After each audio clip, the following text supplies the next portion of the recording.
Have you ever looked at your child and thought, wow, they so smart, but why do they struggle to read? Maybe they can explain complicated ideas to you. Maybe they can tell you everything there is to know about dinosaurs or even space or Minecraft. But when it's time to read, everything falls apart. If that sounds familiar to you, it may not be laziness. It may not be lack of effort. It may not even be poor teaching. So today, we're here to break down 7 signs that most parents miss about dyslexia. Because the earlier you can identify them, the earlier your child can get the support that they actually need. One important reminder before we begin.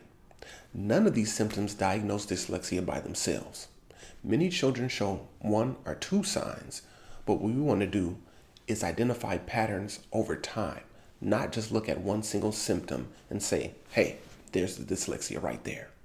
Sign number 1, reading takes much more effort than it actually should. Many people think that people with the diagnosis of dyslexia simply can't read, but that is not the case. Many people with dyslexia can read. It just takes much longer and much more effort than it actually should. So they may skip lines and lose their place. They may guess at unfamiliar words. They may have a hard time reading all the way to the bottom without having to reread the whole page again. And all this takes a lot of time and a lot of effort. So they seem exhausted by the time they get to the end of a sentence or the end of a page. So if reading seems like it's a marathon while everybody else is just taking a walk in the park, that's something to pay attention to. Sign number 2, they often avoid reading at any means necessary. So the teacher looks at them to read next, they're hiding under the table. They're asking for a pass to go to the bathroom. When they know reading is coming up, they mess with their neighbor or they get up and start doing other things. So maybe they get excused from class until reading is over. Or even at home, a lot of parents might say things like, oh, they just don't like books. But ask yourself, are they afraid of reading or are they afraid of failure? Because many times children will avoid things that make them feel like failures. So what you think is actually a lack of effort and they just don't want to try is really them just engaging in self-protection and self-preservation. Sign number 3, they understand the story better when somebody else reads it. So when they read it, they get frustrated. They have a hard time identifying words that they don't know or are unfamiliar.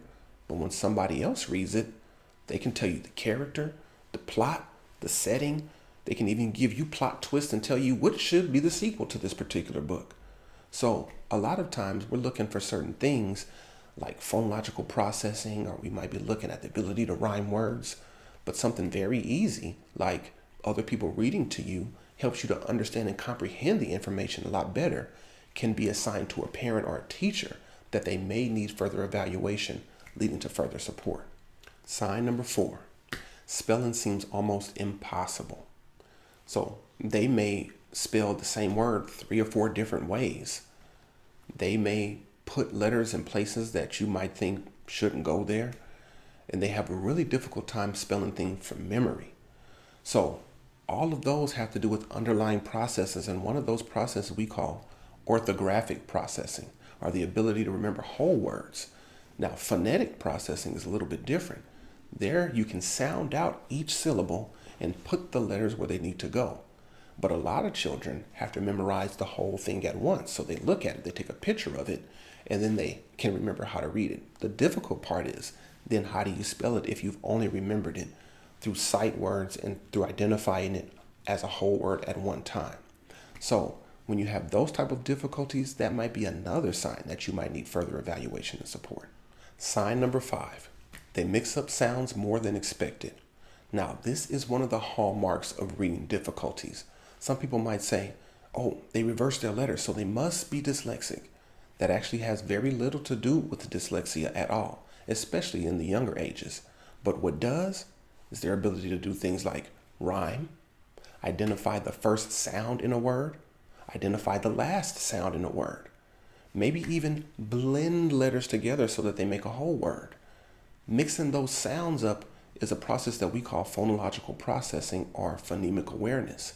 If they don't have knowledge of the sounds that the letters make and then how to blend them together, and then are able to hear similarities in sound, like tree, flea, me, all have the E sound that rhymes. That's when you're really talking about dyslexia, and that's when you should immediately seek further support from either a reading specialist, a teacher, or a psychologist. Sign number 6, they become frustrated faster than other people.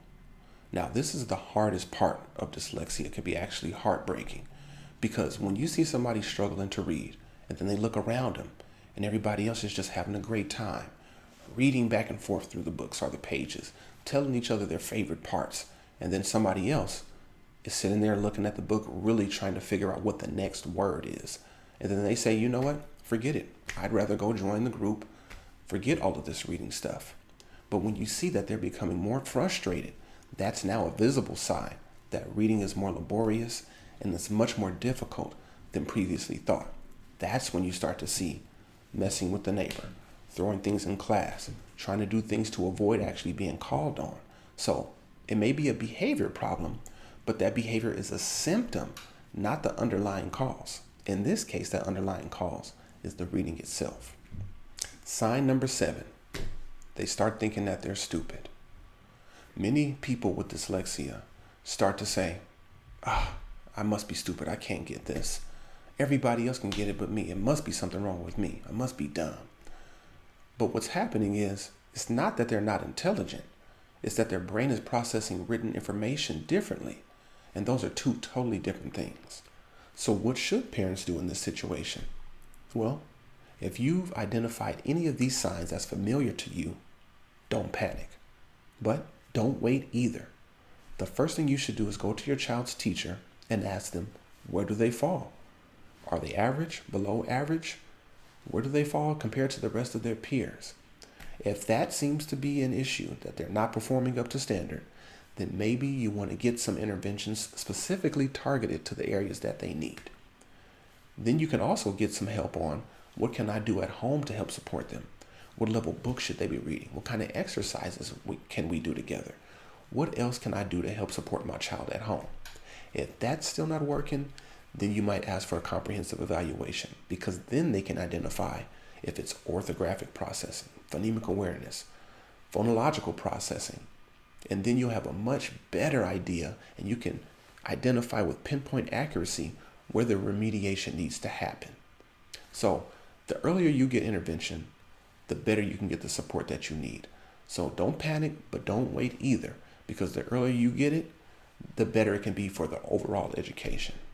One of the biggest mistakes I see is not that parents miss dyslexia, is that they start to blame themselves, they start to blame their child, and they even start to blame the school. But sometimes none of them have anything to do with the dyslexia. You have to really start to look at the skills that the child is born with. Everybody has strengths and weaknesses. Some people read very, very easily, and some people it takes a lot more effort. But identifying it early and getting the early support can totally change your child's educational journey.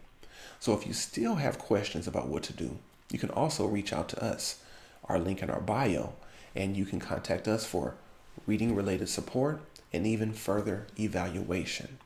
So if you feel like this information has been helpful to you, don't hesitate to share it with somebody else who may need it. You can also like and subscribe so other people can get it who may need it. And if you like information on psychology, reading, education, and mental health support, you have to do not anything else but this one thing that we ask, and that is to stay tuned.